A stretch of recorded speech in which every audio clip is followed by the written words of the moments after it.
Ο Χριστόφορος Παπακαλιάτης γεννήθηκε και μεγάλωσε στην Κρήτη, σε μια οικογένεια με έντονες καλλιτεχνικές καταβολές.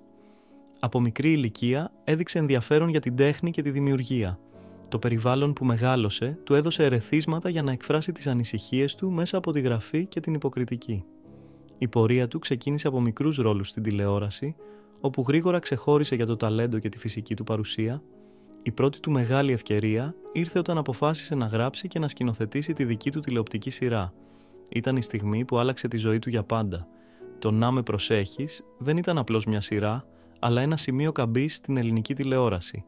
Με ιδιαίτερη προσοχή στη λεπτομέρεια και ένα σενάριο γεμάτο συναίσθημα και αλήθειες, κατάφερε να κερδίσει το κοινό και να αποδείξει ότι είναι κάτι περισσότερο από ένας απλός ηθοποιός. Οι χαρακτήρες που δημιούργησε ήταν ζωντανοί, γεμάτοι αντιφάσεις και αλήθειες που καθρέφτιζαν την κοινωνία. Η επιτυχία του δεν σταμάτησε εκεί.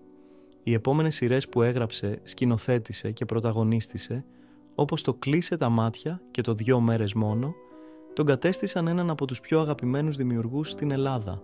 Δεν ήταν όμως μόνο η επιτυχία που τον όρισε, αλλά και η κριτική που δέχτηκε. Υπήρξαν στιγμές που ο ίδιος ένιωσε το βάρος των προσδοκιών και της κριτικής, αλλά κάθε φορά επέστρεφε πιο δυνατός, με περισσότερη έμπνευση. Το μεγάλο βήμα στον κινηματογράφο έγινε με την ταινία «Αν».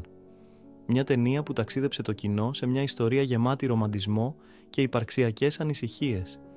Η επιτυχία ήταν τεράστια, με το Χριστόφορο να αποδεικνύει πως η δημιουργικότητά του δεν περιορίζεται στην τηλεόραση.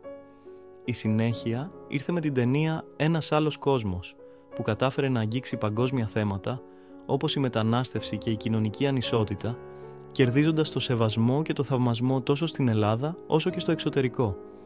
Το «Μαέστρο» είναι ένα από τα πιο φιλόδοξα έργα του Χριστόφορου Παπακαλιάτη και πρόκειται για μια τηλεοπτική σειρά που απέσπασε εξαιρετικές κριτικές τόσο στην Ελλάδα όσο και διεθνώς. Πρόκειται για ένα δράμα που εξερευνά βαθιά κοινωνικά ζητήματα με φόντο το εντυπωσιακό τοπίο των Παξών. Η σειρά επικεντρώνεται σε διαχρονικά και ευαίσθητα θέματα, όπως η οικογενειακή βία, οι κοινωνικές ανισότητες, οι προκαταλήψεις, αλλά και η δύναμη του έρωτα και της μουσικής να φέρνουν αλλαγές στη ζωή των ανθρώπων. Το «Μαέστρο» έκανε επίσης τον ντεμπούτο του στο Netflix, κάτι που σηματοδότησε μια ιστορική στιγμή για την ελληνική τηλεόραση, καθώς έγινε η πρώτη ελληνική σειρά που επιλέχθηκε από την πλατφόρμα για διεθνή προβολή. Αυτή η επιτυχία ανέδειξε τη δουλειά του Παπακαλιάτη σε παγκόσμιο επίπεδο, ανοίγοντας το δρόμο για ακόμα περισσότερες ελληνικές παραγωγές να προβληθούν διεθνώς. Παρά την επιτυχία, ο Χριστόφορος παραμένει ένας άνθρωπος που επιδιώκει την απλότητα στη ζωή του.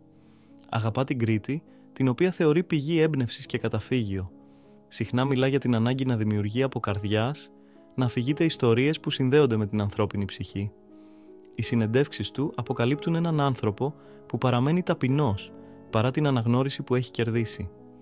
Η ζωή και η καριέρα του Χριστόφορου Παπακαλιάτη δεν είναι απλώς μια ιστορία επιτυχίας, αλλά ένα παράδειγμα ανθρώπου που ακολουθεί το πάθος του, παραμένοντας αληθινός στις αξίες του. Μέσα από τις δημιουργίες του συνεχίζει να εμπνέει και να προκαλεί συναισθήματα, αφήνοντας ένα ανεξίτηλο σημάδι στον πολιτισμό της Ελλάδας.